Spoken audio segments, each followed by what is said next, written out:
اسلام قبول کرنے سے کئی سال پہلے حضرت عمر بن خطاب رضی اللہ تعالیٰ عنہ ایک دفعہ تجارتی قافلے کے ساتھ مال لے کر مکہ سے شام گئے۔ قافلے میں قریش کے کئی اور بڑے سردار بھی شامل تھے۔ یہ قافلہ شام کے سب سے بڑے شہر دمشق گیا اور وہاں اپنا مال بیچ کر مکہ واپس روانہ ہوا۔ تھوڑا سا فاصلہ طے کرنے پر حضرت عمر کو یاد آیا کہ ان کی ایک رشتہ دار خاتون نے انہیں کچھ سونا دیا تھا کہ اسے بیچ کر اس کے لیے کچھ کپڑے وغیرہ لیتے آئیں۔ انہوں نے اپنے قافلے کے ساتھیوں سے کہا کہ فلاں عورت کا کام کرنے واپس دمشق جا رہا ہوں، کوشش کروں گا کہ یہ کام کر کے جلدی واپس آ جاؤں۔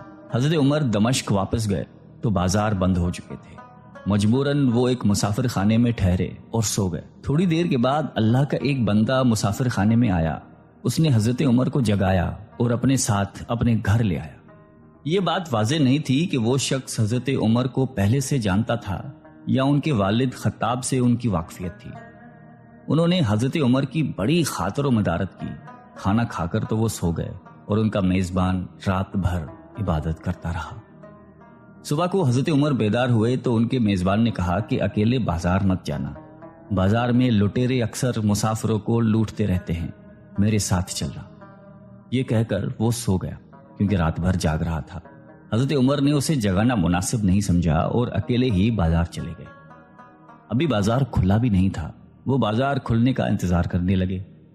کچھ دیر کے بعد ایک عیسائی پادری اپنے نوکروں کے ساتھ آیا اور حضرت عمر کی طرف اشارہ کر کے اپنے نوکروں کو حکم دیا کہ اس شخص کو پکڑ لو، یہ گرجے کا کام بہت اچھی طرح سے کر لے گا۔ اس زمانے میں حضرت عمر بڑے تنو مند پہلوان تھے۔ پادری کے نوکروں نے اس کو پکڑ لیا اور ایک پرانے گرجے میں لے گئے۔ پادری نے اس کو ایک ہتھوڑا دیا اور اس کو گرجے کی ایک دیوار توڑنے پر لگا دیا۔ ایسا معلوم ہوتا تھا کہ وہ اس جگہ پر ایک نیا گرجا بنوانا چاہتا تھا۔ حضرت عمر دن بھر کام کرتے رہے۔ کہیں شام کو جا کر چھٹی ملی، وہ تھکے ہارے واپس مسافر خانے میں آ کر بیٹھ گئے۔ پہلے ہی دن والا نیک آدمی پھر آیا اور اس نے پوچھا کہ آپ کدھر چلے گئے تھے؟ حضرت عمر نے اسے سارا قصہ بتا دیا۔ وہ شخص آج بھی ان کو اپنے گھر لے گیا اور ان کی بڑی خاطر و مدارت کی اور انہیں تاکید کی کہ کل بازار جاتے وقت مجھے ساتھ لے جانا۔ اس کے بعد وہ عبادت میں مشغول ہو گیا اور حضرت عمر سو گئے۔ دوسرے دن حضرت عمر بیدار ہوئے تو اپنے نیک میزبان کو سوتے پایا۔ انہوں نے اب کی بار بھی اس کو جگانا مناسب نہیں سمجھا اور اکیلے ہی بازار چلے گئے۔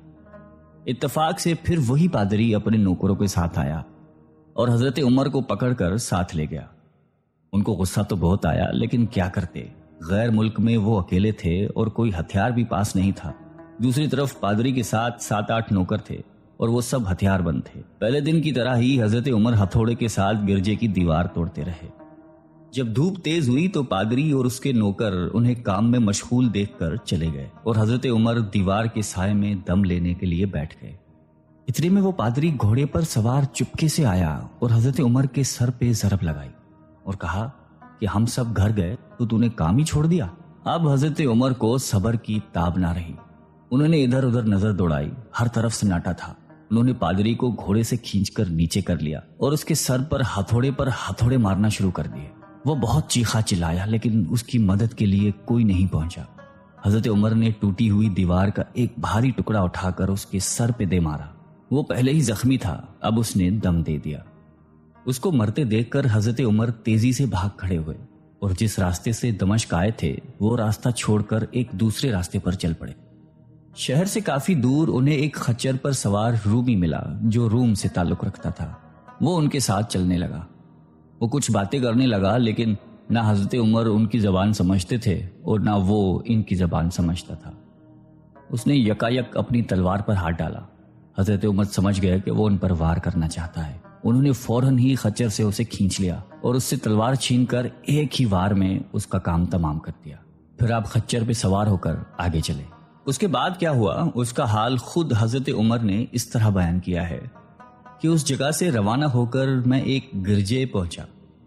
یہاں عیسائیوں کی ایک جماعت رہتی تھی۔ میں گرجے کے اندر داخل ہوا تو گرجے میں رہنے والے سب لوگ میرے ارد گرد جمع ہو گئے اور مجھ سے میرے حالات کے بارے میں پوچھنے لگے۔ پھر وہ اپنے پادری کے پاس مجھے لے گئے۔ پادری مجھے نہایت غور سے دیکھنے لگا اور اس کے بعد کہنے لگا کہ ایسا معلوم ہوتا ہے کہ تمہیں کسی چیز کا خوف ہے۔ میں نے کہا کہ تم نے کیسے اندازہ لگا لیا کہ مجھے کسی چیز کا خوف ہے؟ اس نے میرے سوال کو ٹال دیا اور کہا کہ آپ جب تک چاہیں یہاں ٹھہریں، آپ کو یہاں کسی قسم کا کوئی خطرہ نہیں، آپ ہماری حفاظت میں ہیں۔ پھر اس پادری نے مجھے اپنے گھر میں مہمان کی طرح رکھا اور میری نہایتی خاطر و مدارت کی، اور پھر پوچھا کہ آپ کون ہیں؟ میں نے اسے بتایا کہ میں مکے کا رہنے والا ہوں اور قبیلہ قریش سے تعلق رکھتا ہوں۔ تجارتی قافلے کے ساتھ شام آیا تھا۔ تجارت کا مال بیچنے کے بعد ایک ضروری کام کے لیے مجھے اپنے قافلے سے جدا ہو کر واپس دمشق جانا پڑا۔ اب میں اپنے وطن واپس جا رہا ہوں اور راستہ بھٹک کر یہاں آ نکلا ہوں۔ پادری مجھے غور سے دیکھتا رہا اور بار بار طرح طرح کے سوال کرتا رہا۔ میں نے ان کے ہاں نہایتی آرام سے رات بسر کی۔ صبح کو آپ نے پوچھا کہ آپ کا ارادہ یہاں ٹھہرنے کا ہے یا آگے جانے کا؟ میں نے کہا کہ اب میں آپ سے رخصت ہونا چاہوں گا۔ یہ سن کر پادری نے اپنا ایک شاندار گدھا جو بڑا خوبصورت اور نہایتی تیز رفتار تھا لے آیا۔ اس گدھے کی پیٹھ پر کھانے کی مزیدار چیزیں اور قیمتی تحفے بھرے ہوئے تھے، اور پھر کہنے لگا کہ آپ اس گدھے پر سوار ہو جائیں اور چل پڑیں۔ راستے میں آپ کا گزر کسی عیسائی کے مکان کے پاس سے ہوگا تو وہ آپ کو اس گدھے پر سوار دیکھ کر آپ کی بے حد تعظیم کرے گا اور آپ کی خاطر و مدارت میں کوئی کسر نہیں چھوڑے گا۔ یہ کہہ کر پادری نے میرا ہاتھ پکڑا اور تنہائی میں لے کر کہنے لگا کہ اے عمر، آپ پر میرا حق واجب ہو گیا۔ میں نے کہا بے شک۔ اس نے کہا آپ کا تعلق ایک معزز قوم سے ہے، میری آپ سے ایک غرض ہے۔ میں نے کہا کہ آپ بیان کر لیں، لیکن حیرت کی بات ہے کہ آپ جیسا بڑا آدمی مجھ جیسے پریشان حال مسافر سے کوئی غرض رکھتا ہو۔ اس نے بڑے یقین بھرے لہجے میں کہا کہ سنیں، میں ایک ایسا آدمی ہوں جس سے اللہ نے آسمانی کتابوں کا علم عطا کیا ہے۔ میں نے آپ کی ذات میں بہت سی ایسی نشانیاں دیکھی ہیں جو یہ ظاہر کرتی ہیں کہ جب ایک مقررہ مدت پوری ہو جائے گی تو حالات میں زبردست تبدیلی آئے گی۔ اس وقت آپ ہمارے ملک کے حاکم بن جائیں گے اور یہاں کے سب شہروں میں آپ ہی کا حکم چلے گا۔ اس کے بعد پادری نے اپنی جیب سے دوات، قلم اور کاغذ نکال کر کہا کہ میری غرض یہ ہے کہ آپ اس کاغذ پر لکھ دیں کہ اس گرجے اور اس کی جائیداد پر کسی قسم کا کوئی موصول لاگو نہیں کیا جائے گا۔ میں نے حیران ہو کر پادری سے کہا کہ آپ مجھ سے مذاق تو نہیں کر رہے؟ اس نے کہا کہ قسم ہے اس ذات کی جس نے عیسیٰ علیہ السلام پر انجیل نازل فرمائی، میں جو کچھ کہہ رہا ہوں وہ بالکل سچ ہے۔ آپ مہربانی کریں اور میری درخواست قبول فرمائیں۔ میں نے پادری کی باتوں کو اس کا وہم سمجھا اور جیسے اس نے کہا میں نے اسی طرح کاغذ پہ اسے لکھ کر دے دیا۔ اس کے بعد گدھے پر سوار ہو کر چل پڑا۔ راستے میں مجھے کئی جگہ پر عیسائیوں کی جماعتیں ملی۔ انہوں نے مجھے ایک پادری کے گدھے پر سوار دیکھ کر میری بڑی خاطر و مدارت کی۔ میں اس طرح جگہ جگہ عیسائیوں کا مہمان بنتا تبوک تک پہنچ گیا۔ اللہ کی شان، جس تجارتی قافلے کے ساتھ میں گیا تھا وہ کافی دیر میرا انتظار کرنے کے بعد اسی جگہ سے چل پڑا تھا جہاں میں نے اسے چھوڑا تھا، اور اب تبوک میں ایک کنویں کے قریب ڈیرا ڈالے ہوئے تھے۔ قافلے والے میرے ساتھی مجھے دیکھ کر میری طرف دوڑ پڑے اور مجھ سے مل کر بہت خوش ہوئے اور کہنے لگے کہ ابن خطاب، ہم لوگ تمہارا انتظار کرتے کرتے بالکل مایوس ہو گئے تو ہم نے اس مقام کو کوچ کر دیا جہاں سے تم واپس دمشق گئے تھے، مگر تمہارے بارے میں ہم سخت پریشان تھے۔ یہ تو بتاؤ کہ اتنے دن تم کہاں رہے؟ میں نے وہ تمام حالات بیان کیے جو مجھے پیش آئے، لیکن پادری سے جو میری گفتگو تنہائی میں ہوئی وہ بالکل ظاہر نہیں کی، کیونکہ میں پادری کی اس باتوں کو اس کا وہم سمجھتا تھا اور اس کے عقیدے کی کمزوری سمجھتا تھا۔ قریش کے ایک سردار ابو سفیاں بھی اس قافلے میں شامل تھے۔ انہوں نے مجھے اس شاندار گدھے پر سوار دیکھ کر کہا، ارے تم لوگ اس نوجوان کی اقبال مندی تو دیکھو، اسے کسی ایسے میدان میں چھوڑ دیا جائے جہاں نہ پانی ہو نہ سبزہ، پھر بھی اسے رزق مل جائے گا۔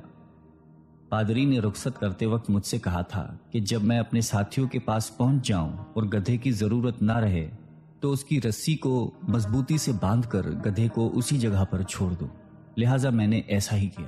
یہ دیکھ کر ابو سفیان نے کہا کہ ارے تم نے کیا کر دیا؟ گدھے کو ایسی جگہ پہ چھوڑ دیا جہاں پہ چور اچکے اور درندے اکثر گزرتے رہتے ہیں۔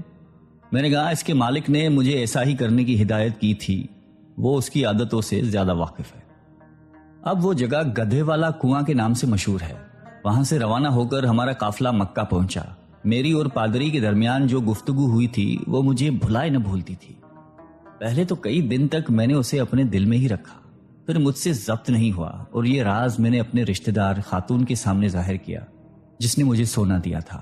وہ بڑی عقل مند خاتون تھی۔ اس نے مجھ سے کہا کہ اے ابن خطاب، میں تمہارے بچپن ہی سے تم میں اچھی نشانیاں دیکھ رہی ہوں۔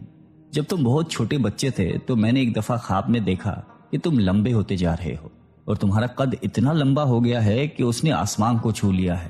یہ دیکھ کر میں نے خواب میں کہا کہ ارے یہ میرے بچے کی کیا حالت ہو گئی ہے۔ کسی نے کہا کہ یہ لڑکا دنیا اور آخرت میں بھلائی پانے والا بنے گا۔ جاہلیت کے زمانے میں اس قسم کی باتوں کا مطلب میرے سمجھ میں نہیں آتا تھا۔ مکہ میں ایک شخص اہل کتاب یعنی یہود و نصارہ میں سے تھا جو بہت گمنام تھا۔